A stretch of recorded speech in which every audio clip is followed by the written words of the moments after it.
राजदीप, जैसे मुझे याद है कि जब ये लोकसभा चुनाव हो गए थे और एक तरह से लगा कि भाई अभी एक माहौल बन गया है बीजेपी के खिलाफ, तब आपने ही कहा था कि एक 6 महीने का इंटरवल है, 3 महीने का इंटरवल है, इंटरवल के बाद ही अब पूरी पिक्चर पता चलेगी।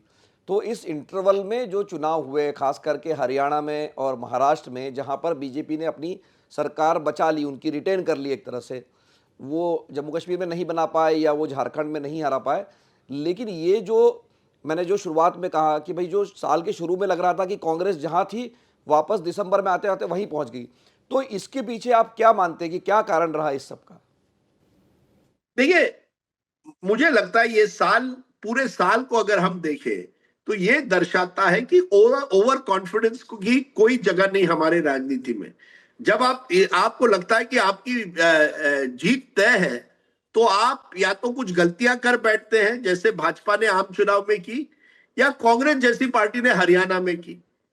आप जानिए, इस साल में जो उतार चढ़ाव हुए हैं वो इस वजह से हुए हैं कि कुछ पार्टियों को, जब वो इतने ओवर कॉन्फिडेंट हो गए, उन्होंने अपनी जो स्ट्रेटेजी थी उसमें कमजोरियां नजर आई।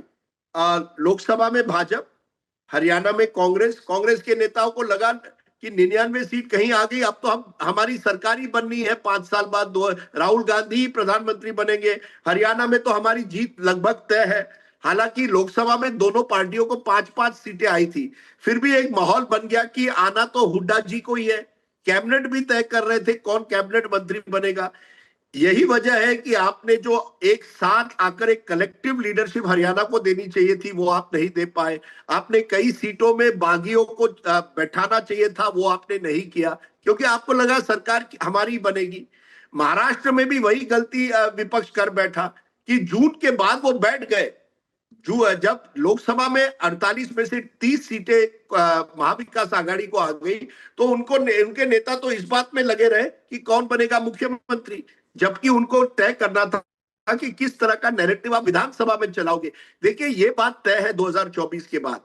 एक विधानसभा और लोकसभा चुनाव में बहुत अंतर होता है, मुद्दे अलग होते हैं, स्ट्रेटेजी अलग होनी पड़ती है, वोटरों का मिजाज अलग होता है।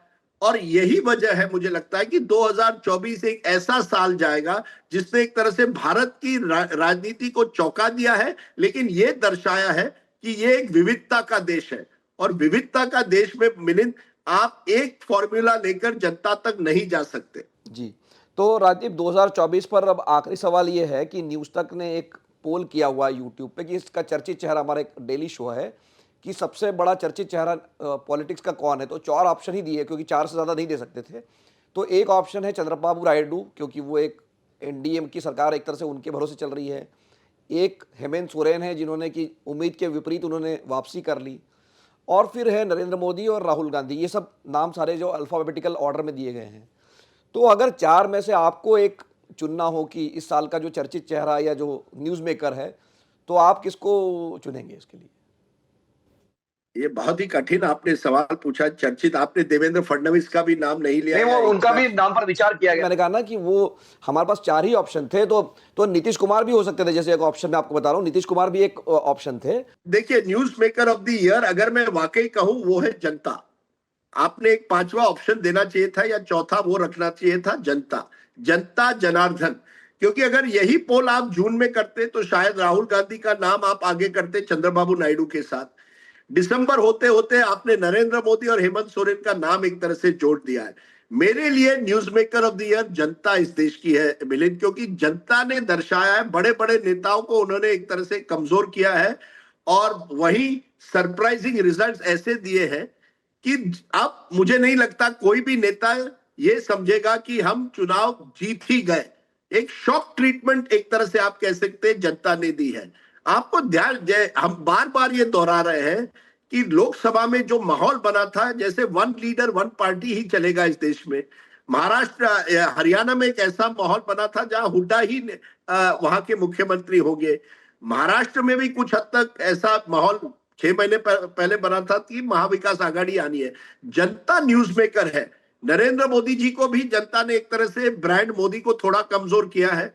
राहुल गांधी को भी एक मैसेज दिया है कि देखिए, आप भले ही कहें कि मैं एक वैचारिक लड़ाई लड़ रहा हूं, लेकिन आपका संगठन अभी भी कई राज्यों में मजबूत नहीं है। चंद्रबाबू नायडू, हाँ, उनको आपने एक तरह से एक नया जीवन दिया आंध्रा के वोटर ने, लेकिन उनके सामने भी अभी भी बहुत चुनौतियां आंध्रा में ही है। और हेमंत सोरेन जरूर झारखंड का चुनाव जीते हैं, लेकिन मैं नहीं समझता कि झारखंड का चुनाव जीतना आपको देश का न्यूज़मेकर बनाता है। देश का न्यूज़मेकर आज की तारीख में 2024 में जनता जनार्दन मिलन। तो राजदीप, 2024 पर इस बातचीत के लिए बहुत बहुत धन्यवाद। राजदीप ने हमें ये उनका आकलन ये है 2024 के बारे में कि जो अति आत्मविश्वास में जो भी रहा उसकी हार हुई। जैसे कि हार तो नहीं कहना चाहिए, बीजेपी को बहुमत नहीं मिला अति आत्मविश्वास के बावजूद, लेकिन तीसरी बार उनकी सरकार बनी।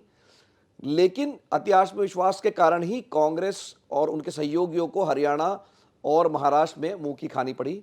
और जो चर्चित चेहरा है या news maker of the year है राजदीप के हिसाब से, वो कोई नेता नहीं है, देश की जनता है। इसी वजह से मेरे 2014 के किताब में मोदी जी और राहुल गांधी उसके कवर पे थे।